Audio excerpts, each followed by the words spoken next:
ভ্যানটা আমি আশা সমিতি থেকে কিস্তি উঠায় আমার ভ্যানটা আমি কিনছি। এটা দিয়ে আমার সংসার চলে, আমার আনুষঙ্গিক সব কিছু আমার এই ভ্যানটার উপর দিয়ে আমার চলে।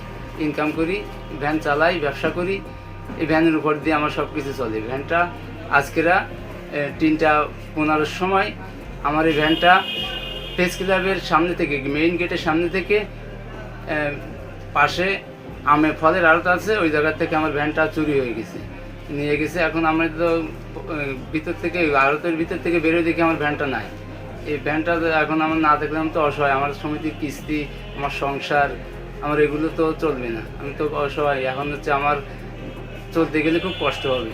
যদি আপনাদের এই ভিডিওটা পেজে শেয়ারে আমার যদি ভ্যানটা একটু খুঁজে পাওয়া যায়, সকলের কাছে এই অনুরোধটুকু থাকলো।